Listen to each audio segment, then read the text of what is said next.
Hello students, so today we will start our new chapter number 10, wave optics of unit 6 optics. So इससे पहले वाले chapter में हमने जो भी कुछ पढ़ा है वो लाइट के रे के हिसाब से पढ़ा है कि लाइट को हमने एक रे की तरह माना है वहाँ पे, और साथ ही साथ हमने वहाँ पे देखा कि लाइट से जुड़े हुए जैसे कि ऑप्टिकल इंस्ट्रूमेंट्स, माइक्रोस्कोप, टेलीस्कोप, इनके बारे में हमने वहाँ पे स्टडी करी। नाउ नेक्स्ट जो इसका पार्ट है वो है chapter 10 wave optics. Wave optics किसके ऊपर डिपेंड है?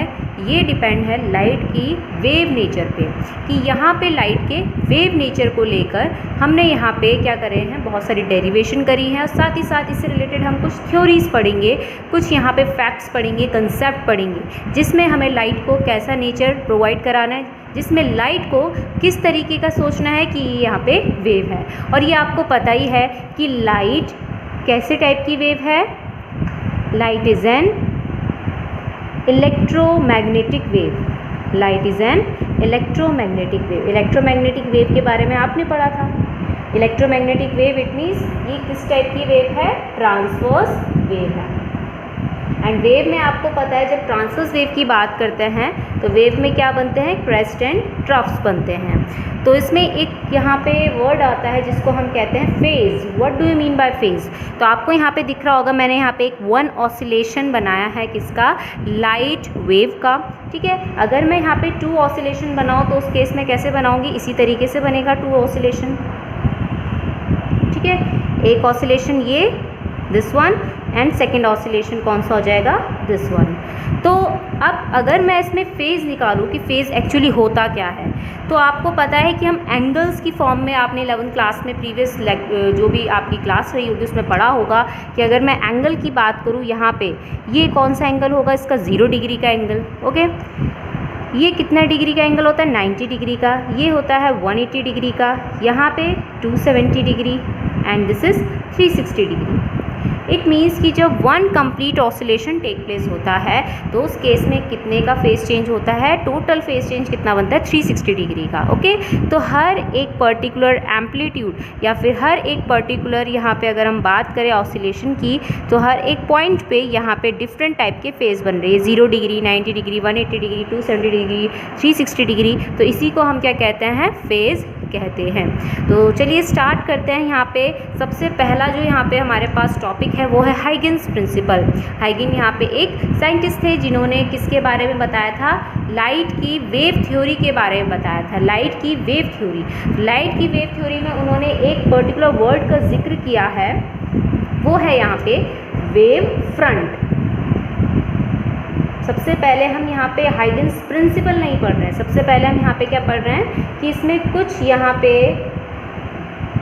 सेंटेंसेस हैं या फिर हम बोल सकते हैं कुछ वर्ड्स हैं, उन वर्ड्स को हमें यहाँ पे पढ़ना है कि ये एक्चुअली होते क्या है, इनका कंसेप्ट हमें समझना है। तो सबसे पहला आता है वेव फ्रंट। वेव फ्रंट क्या हुआ? तो वेव फ्रंट क्या है? समझ लीजिए कि मैंने यहाँ पे एक पॉइंट सोर्स लिया है। पॉइंट सोर्स का मतलब आपको पता है, जैसे कि अगर मैं बात करूँ किसकी? स्टार की। स्टार को जब आप क्या करते हैं? ऑब्जर्व करते हैं तो एक तरीके से पॉइंट सोर्स का काम करता है। टॉर्च भी एक पॉइंट सोर्स का काम करती है, और इलेक्ट्रिक बल्ब भी एक पॉइंट सोर्स का काम करता है। तो मैंने यहाँ पे एक पॉइंट सोर्स ले रखा है।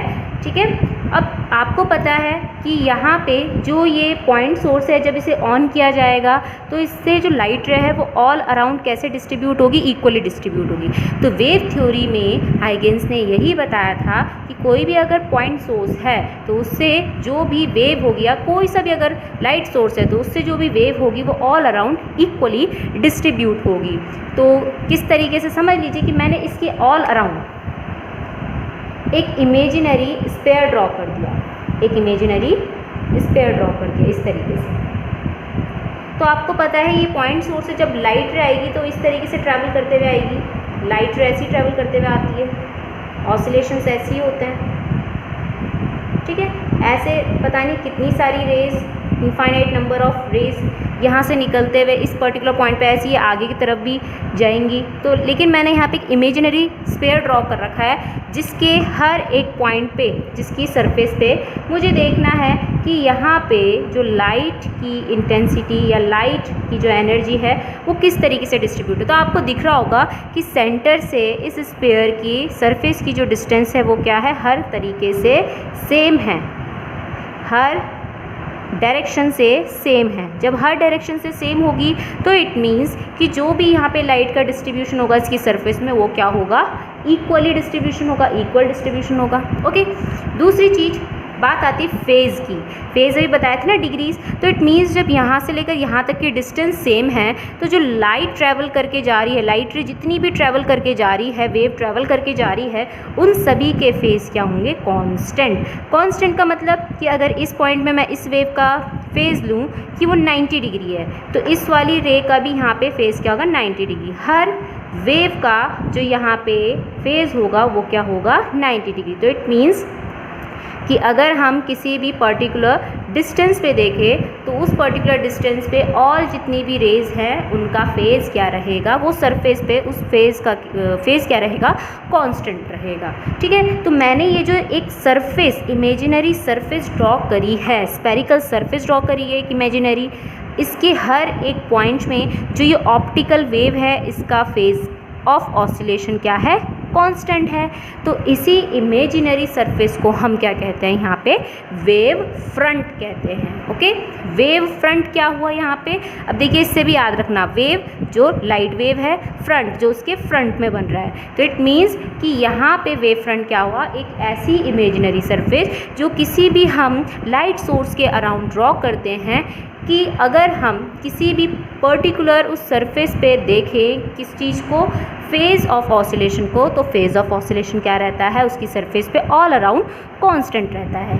लेकिन अगर आपसे मैंने एक और चीज़ बोली, जैसे यहाँ पे ये रे आगे भी बढ़ती जाएगी, ठीक है, ये रे आगे भी बढ़ती जाएगी इस तरीके से, क्योंकि ये तो इसका जो रेंज है वो तो इनफाइनाइट है क्योंकि ये इलेक्ट्रोमैग्नेटिक वेव है। तो इट मीन अगर मैं एक और यहाँ पे स्फीयर को इमेजिन करूँ, एक और स्फीयर को इमेजिन करूँ और उसमें कुछ पॉइंट्स ले लूँ, उसकी सरफेस में कुछ पॉइंट्स ले लूँ, उसकी सरफेस में अगर हम कुछ पॉइंट्स लेते हैं तो ये बताइए कि यहाँ पे फेज़ क्या होगा, इसके कंपैरिजन ज़्यादा होगा। तो समझ लीजिए यहाँ पे इसका फेज़ एंगल आया होगा 360 डिग्री हर एक पॉइंट पे। तो अगर मैं यहाँ पे पहले वेव फ्रंट की बात करूँ जो पहले मैंने ड्रॉ किया था और कि दूसरा वेव फ्रंट की बात करूँ, तो दूसरे और पहले वेव फ्रंट की सरफेस में जो फेज़ एंगल होगा वो डिफरेंट बनेगा। बट अगर मैं एक सिंगल वेव फ्रंट के सरफेस की बात करूँ तो उसके हर एक पॉइंट पे जो फेज़ ऑफ ऑसिलेशन होता है ऑप्टिकल वेव का वो क्या रहता है, कांस्टेंट। मतलब इस सेकंड वेव फ्रंट के किसी भी सरफेस के पॉइंट पे अगर मैं देखूँ तो फेज़ ऑफ ऑसिलेशन कितना होगा, 360 डिग्री, मतलब कांस्टेंट। फेज़ ऑफ ऑसिलेशन कितना होगा, कांस्टेंट। तो इसी को हम क्या कहते हैं, वेव फ्रंट। तो अगर वेव फ्रंट सिंगल है उसी में देख रहे हैं तो फेज़ एंगल क्या होगा, कांस्टेंट हर एक पॉइंट पे। और अगर हम दो वेव फ्रंट्स की बात करें तो वहाँ पे फेज़ एंगल क्या बनेगा, डिफरेंट बनता है। ओके, तो अब बात आती है वेव फ्रंट्स कितने टाइप के होते हैं। So there are 3 types of wave front. Wave front आपको पता है ना, एक सरफेस जो हम किसी भी सोर्स के ऑल अराउंड ड्रॉ करते हैं जिसमें हर एक पॉइंट पे उसकी सरफेस पे क्या होता है, फेज़ ऑफ ऑसिलेशन कांस्टेंट होता है। तो सबसे पहला वेव फ्रंट है स्पेरिकल वेव फ्रंट, सेकंड है सिलेंड्रिकल, थर्ड है प्लेन। तो वेव फ्रंट किसी न किसी सोर्स के थ्रू ही बनता है। तो आपको याद रखना है कि स्पेरिकल वेव फ्रंट किस सोर्स के थ्रू बनता है, पॉइंट सोर्स के थ्रू बनता है। Cylindrical wave front line source के थ्रू बनता है। प्लेन वेव फ्रंट दोनों टाइप के जो सोर्स हैं, चाहे वो पॉइंट सोर्स हो चाहे वो लाइन सोर्स हो, दोनों में से किसी को भी अगर आप इन्फिनिटी में प्लेस कर दें, बहुत दूर प्लेस कर दें, तो आपको पता है इन्फिनिटी से जो भी लाइट रेज है वो कैसे आती है, पैरेलल फॉर्म में आती है, पैरेलल वेव्स आती हैं, पैरेलल रेज आती हैं। तो उन पैरेलल रेज के थ्रू ही कौन सा वेव फ्रंट बनता है, प्लेन वेव फ्रंट बनता है। तो एक एक करके इनके डायग्राम्स देख लेते हैं। तो हमने यहाँ पे क्या ले रखा है, देखिए एस क्या है यहाँ पे, सोर्स, पॉइंट सोर्स और इसके ऑल अराउंड जो मैंने रेड पेन से ड्रॉ कर रखा है, रेड मार्कर से ड्रॉ कर रखा है, ये है स्पेरिकल वेव फ्रंट। ओके, तो डिस्टेंस सेम है और रेज यहाँ पे क्या है, क्योंकि मैंने इनका डिस्प्लेसमेंट ले रखा है तो इसलिए मैंने यहाँ पे रेज स्ट्रेट बना, मतलब वेव जो है वो मैंने रेज की फॉर्म में बना रखी है, स्ट्रेट फॉर्म में। तो ये क्या है हमारे पास स्फेरिकल वेव फ्रंट। ये आपको 3 डायमेंशनली सोचना है, बनाया हुआ ये सर्कल में है लेकिन आपको 3 डायमेंशनली सोच के देखना है। ओके, पॉइंट सोर्स के एग्जाम्पल क्या क्या हो सकता है, मतलब जो स्पेरिकल वेव फ्रंट है वो कौन कौन से सोर्स बना सकते हैं, तो मैंने अभी आपको बताया था, जो टॉर्च होती है और इलेक्ट्रिक बल्ब हो गया। इसके अलावा और क्या क्या होता है, सन भी एक पॉइंट सोर्स की तरह ही काम करता है। तो ऐसे बहुत सारे एग्जाम्पल है जो यहाँ पे पॉइंट सोर्स की तरह काम करते हैं और उनके ऑल अराउंड जो भी वेव फ्रंट बनता है वो कैसा बनता है, स्पेरिकल। बहुत बच्चे इसमें पॉइंट सोर्स का एग्जाम्पल लेज़र लाइट भी लिखते हैं, लेकिन लेज़र लाइट यहाँ पे पॉइंट सोर्स का एग्जाम्पल नहीं है, वो किसी और केस के लिए आएगा, लेकिन ये पॉइंट सोर्स का एग्जाम्पल नहीं है। ठीक है, सेकेंड आता है यहाँ पे सिलेंड्रिकल जो वेव फ्रंट है वो किससे बनता है, लाइन सोर्स, जैसे कि ट्यूबलाइट। अगर मैं यहाँ पे देखूँ, ये मैंने जो स्ट्रेट बना रखा है ये क्या है, एक लाइन सोर्स, जिसकी ऑल अराउंड इक्वली जो लाइट एनर्जी है वो डिस्ट्रीब्यूट हो रही है। ठीक है, तो मैंने सिर्फ इसका फर्स्ट पॉइंट और एंड पॉइंट से ही मैंने इसकी रेज ड्रॉ करी है, बीच वाली रेज ड्रॉ नहीं करी है, लेकिन आपको पता है बीच से भी यहाँ पे बहुत सारी रेज ड्रॉ होंगी सेम ऐसे ही करके। तो इसको ऐसे समझ लीजिए कि अगर हमने बहुत सारे पॉइंट्स एक साथ लाइन में लगा दिए, तो एक साथ जब जोड़ के लाइन में लगा देंगे इस तरीके के पॉइंट सोर्स, तो all around equally distribution take place होगा। तो वो किस टाइप का शेप बनाएगी, किस टाइप का सरफेस बनाएगी, सिलेंड्रिकल। तो ये जो रेड मार्कर से मैंने ड्रॉ कर रखा है ये किसका एग्जाम्पल है, यहाँ पे सिलेंड्रिकल वेव फ्रंट का एग्जाम्पल है। इसके और क्या क्या एग्जाम्पल हो सकते हैं ट्यूबलाइट के अलावा, जैसे कि स्लिट क्या होती है कि अगर आपने कोई भी क्यूबॉइड बॉक्स ले रखा है, कोई भी एक बॉक्स ले रखा है, किस शेप में, क्यूबॉइड या क्यूब शेप में, किसी भी शेप में आपने क्या ले रखा है, बॉक्स ले रखा है, और उस बॉक्स को आपने पूरा का पूरा इंक्लोज कर रखा, मतलब बंद कर रखा है, और उसके अंदर फिट कर रखा है एक बल्ब, और आपने क्या किया, उसको फ्रंट से इस तरीके से कट कर दिया है लाइन शेप में उसके फ्रंट से थोड़ी सी वहाँ पे कट आउट बाहर निकाल दे। तो कट आउट जब बाहर निकालेंगे और आप इलेक्ट्रिक बल्ब जब ऑन करेंगे तो लाइट जो है वो सिर्फ इस पर्टिकुलर होल से ही बाहर आएगी, जो कि किस शेप की है, लाइन शेप की बना रखी है आपने, रेक्टेंगुलर शेप की बना रखी है। तो वो जो वहाँ पे काम करता है ये क्या है, स्लिट है, और यही स्लिट यहाँ पे लाइन सोर्स का काम कर रहा है, it means cylindrical wave front का काम कर रहा है। ठीक है, नेक्स्ट इसके बाद आपने देख रखी होंगी एक लड़ियाँ भी आती हैं जो एलईडीज़ की होती है, एलईडी की लड़ियाँ होती है जो किस शेप में होती है, पाइप शेप में होती है, वो भी वहाँ पे किसका एग्जाम्पल हो सकती है, लाइन सोर्स का एग्जाम्पल हो सकती हैं।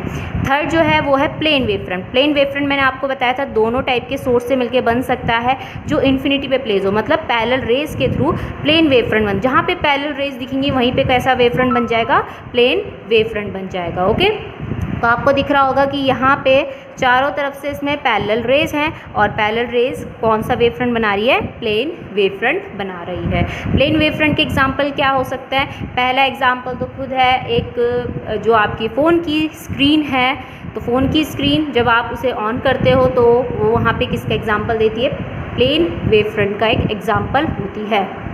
ऐसे ही अगर आप कोई भी सोर्स जैसे कि मून है या स्टार्स हैं वो बहुत दूर होते हैं, तो उनकी भी जो लाइट रेज हमारे अर्थ तक आती है तो वो भी इन्फिनिटी से ही आ रही है, मतलब पैरेलल फॉर्म में ही आएंगी, तो वो भी वहाँ पे किसका काम करेंगी, वहाँ पे किस का एग्जाम्पल होंगी, प्लेन वेव फ्रंट का एग्जाम्पल होंगी।